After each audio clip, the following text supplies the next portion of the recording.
here we get another one. That's good. And we get a gear crate here. What about the 8th? Ooh, pretty nice.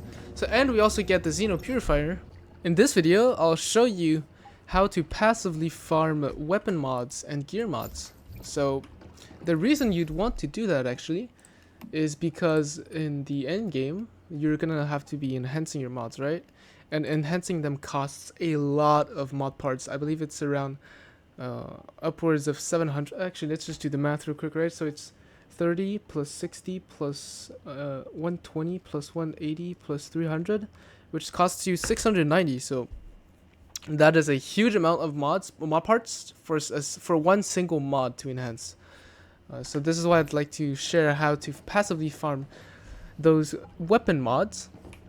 And the strat to do this would be with these Nalcott Easter eggs. So you can see they cost Stardust source. Scarlet's, well, here I just chose Scarlet canvas to craft them, but you can actually have a wide variety of plants to choose. I'll show you how to farm these in a moment. And you also need bird eggs. And I'd also like to point out that the recipe for the Nalcott Easter egg, if you want to be able to do that, either you or your friend that you're playing with, you're absolutely gonna need to have this specific Memetic specialization, which is the Nalcott Easter egg. That's gonna unlock you the formula. This Memetic specialization can only be obtained in the last 3 choices. So don't reroll from your first choice all the way to your 7th choice. You will not get it. You have to reroll it from your 8th, 9th, and 10th. Alright, so let's get right into how to make Stardust source passively.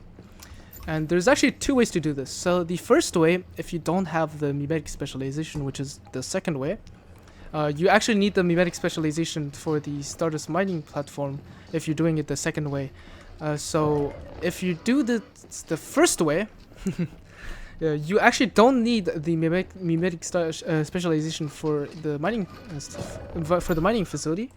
The only Memetic that you actually need is going to be, I'll show it on screen right now. It's going to be the one to transform 15 portable mixed portable fuel and the 50 Stardust ore into 50 Stardust source. So that's the only specialization that you will need in order to make Stardust source passively. Now, how do you get the Stardust mining platforms without having the Memetic specializations? Well, if you can look right now in the Memetics, I actually have it, but if you just read, it's unlock new facility. And because it says unlock new facility, anyone can just come to your base, right? If you give them the perms to build on in your territory, they can just build this for you, right? And you just pay them with energy links. That's pretty much how you get the Stardust or mining facility. And so you will need this, and you will need a pump farm to pump out mixed crude oil to make your portable mixed fuel. So I actually recommend you to settle over here because it's a Stardust polluted area, and the mining platform, the Stardust mining platform, if you want to extract Stardust ore, it's mandatory. You're obliged to have your Stardust mining facilities in a polluted area to get them. And since this is a polluted area and you can also get crude oil out of it, you can pump oil out of it, this is actually the perfect spot. However, it's probably already taken, so well, I'm doing this with a friend right here. So he's just sitting right there. He has the oil farm running. Now that I am at his place, right? Technically, he doesn't really use this base. He just we actually just share the same main base where actually mine is located at. So he just uses his base to produce a lot of oil, right? So we have a shit ton of water pumps over here. Near you can actually put your base like over here, and you just near any oil rig. And we have a lot of refining facilities that's actually gonna do produce us a lot of mixed fuel. Now, before I finish this segment on the passive AFK Stardust source farm, I actually want to show the output of this oil farm and the Stardust mining farm later. Well, Stardust ore mining farm later. So here I have 9 water pumps and 9 refining facilities. And if for each water pumps to produce 1 single barreled crude oil, it takes 5 minutes. And for the refining facility, it's an input-output ratio of 10 to 1. Actually, this is false information. This is 10 to 5. And the time required is 1 hour. So it takes 1 hour to get 5 portable mixed fuel. And I'm going to calculate the time that it takes to produce portable mixed fuel in 12 hours. So we're going to do 6 hours for this, and then another 6 hours for that, right? So here, if I just pull out my calculator, right, since we said we do 6 hours for the water pumps, so we're going to do in 5 minutes, so that's 9 barreled crude oil, times 12, that is 108 in an hour, and we're going to do times 6 for 6 hours, that is 648 barreled crude oil, and well, I have 9 facilities, so we're going to do divided by 9 to know how many I put in each facility. So it's 72, right?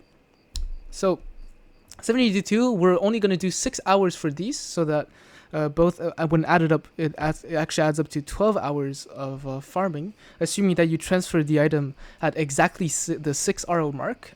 So it's 60. So it's 60 barreled crude oil in every of these 9 facilities, and we're only going to do it for 6 hours, right?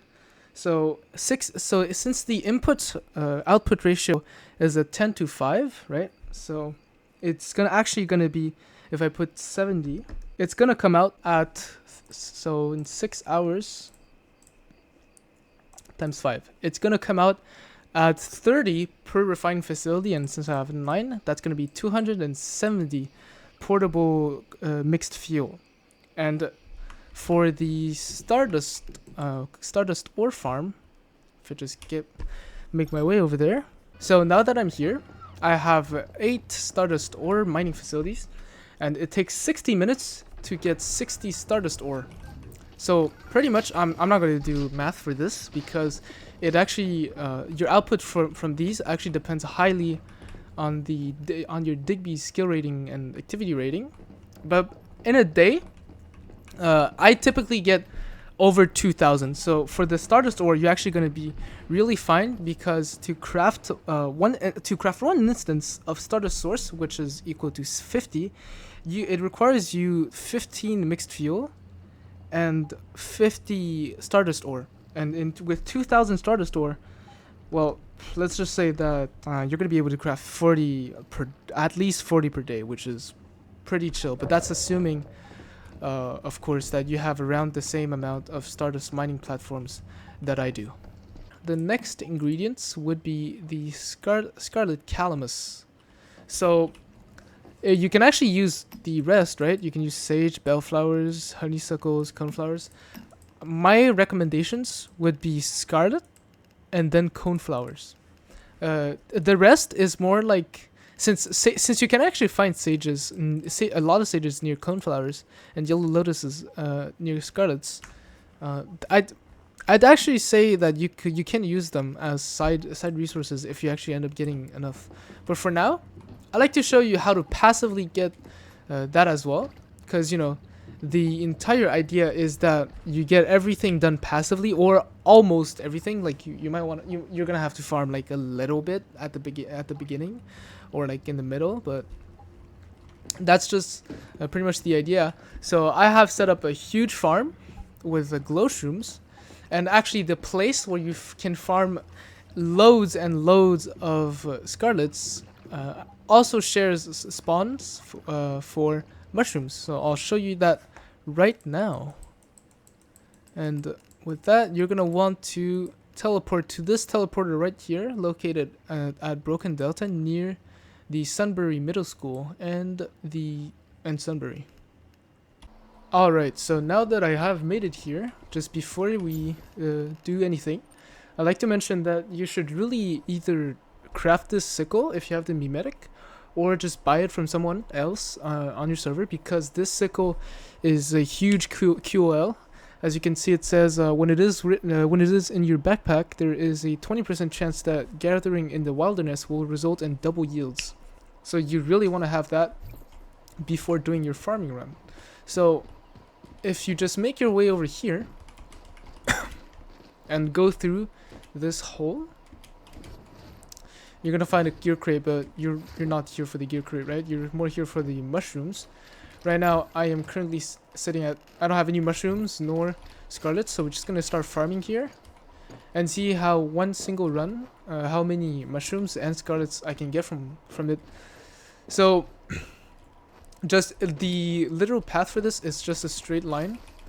No, I actually missed these Scarlets over here, so I'm gonna get these real quick. But if I open the map, the route is pretty much from over here all the way to over there, which is pretty short, and you're actually going to get a lot of plants over here. So if you just make my way over here, you can also actually see silver ore here, but they're just decorations. They're just there for show. You can't actually farm them, unfortunately, otherwise that would be pretty busted. So up until now, we have actually found more mushrooms than Scarlets. But if I just get get at least to the middle section of this cave, see, there's a oh well, I get a growshroom here on this run, but you're gonna see Scarlets over here, and the path continues over that side. So I'll come back to you once I've finished just one in one go. Once I'll be there. And I'll show you how many mushrooms and Scarlets I've gotten. And I'll see you. Now here, just a quick note. You can actually find yellow lotuses over here, as you can see. It's around at the middle of the cave. And it can actually be used as in the recipe to craft the Nalcott eggs. Alright, so I just finished farming just one single route. And I've actually missed some because I know I didn't pick up those that actually spawn on the right side when you go from over there to here. I actually didn't pick the right side one, so as you can see, there's actually 2 mushrooms over there. There's some more, but let's just look at my inventory right now, and just in one single run, I'm actually sitting at 82 Scarlets, 49 mushrooms, and 10 yellow lotus with a deviation with a growshroom of skill rating 4, which is massive. And pretty much this is actually not all what you get. You don't need to, pretty much what I mean by that is you don't need to switch worlds or anything, because the plants, they actually respawn really quickly. So if I could just make my way back towards the middle section, these ones have already respawned. I literally just collected them like 1 minute ago, and they've already respawned. So you can literally just come back here and just farm them again. Mushroom also, they respawn really fast. They spawn actually at the same rate. So if you don't get your growshroom, you can just stay here for a while, and you'll get one for sure. It is RNG indeed, but it's respawned so quickly that in no time you'll get one. So this, I just wanted to mention the production yield for this, right? So this is actually 106 crops that I have going on.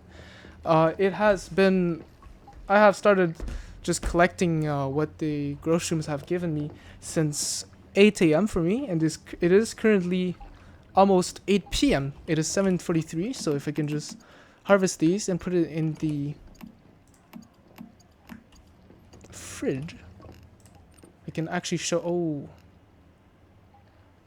Well, I did not deposit the ones that I farmed manually, but I think we do remember how much I have, and I'll just calculate the number when editing the video, and I'll just put it on the screen right here to show you how much Scarlets and Coneflowers I've actually gotten from the farm. So the next ingredient for this would be eggs, and this is the thing that you're actually gonna have to like manually farm a bit. It's quite literally just I wouldn't even call it farming, because all what you do, right, is you go to any of the teleporters. Most of them have eggs right next to them. So if I just take this one, right, this is actually my favorite one because you literally spawn on it. The second option, by the way, for those eggs are actually crocodile eggs. I don't encounter them often, so I actually don't farm these. But as you can see, I literally spawned in front of the bird eggs. And now the cool thing is that because they spawn right next to the teleporter, you can just switch worlds, and they'll be there again. So my game decides to freeze for a moment, but you get the idea, right? So here I can actually go to the third world and then just get these ones. I think I just missed the second one, but you get the point. And after you're done with one teleporter, right, with all 10 worlds of one teleporter, you can literally just jump to the next one. So the Forsaken Monolith one, I believe the bird eggs are located next to the ladder that brings you to the roof. I'm not sure. Let's just see. So right here, ladder, and yeah, raven eggs. Just kill that, but you can still do the same process here. Just go back to the top. It's gonna be a bit longer. Like, it's nothing anyway. But switch worlds, and you just go back, and the raven eggs will be there again. So yeah, now let's just get to opening. Let's just get to eating a few of these Nalcott Easter eggs. So 2 over here. All right, I'm actually gonna tank a lot of sanity here. But let's see. And we get a gear crate out of the first one. That's another one. Well, I'll just start referring to them as the better crates from now on. So we actually get 2 out of 2, 3 out of 3. Let's see for the fourth. 4 out of 4. And then this one, oh, the fifth one, we actually don't get a good crate, but here we get another one. That's good. And we get a gear crate here. What about the 8th? Ooh, pretty nice. So, and we also get the Xeno Purifier, which is pretty cool. The 9th one gives us also a good crate, and the 10th is absolute dog water. But you get the point. Out of 10 crates, out of 10 Nalcott Easter eggs, we got 8 good crates, huh? And I can already like use them to recycle. Now, I believe it's these ones. I believe this is 1, 2. No, less than this amount.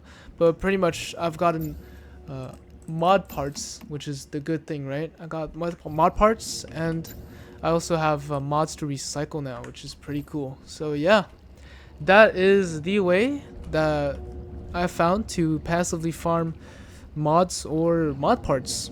So if you like this video, or if this video helped you, do consider dropping a like and subscribing to my channel. It helps me a lot. And for now, I'll see you in the next one.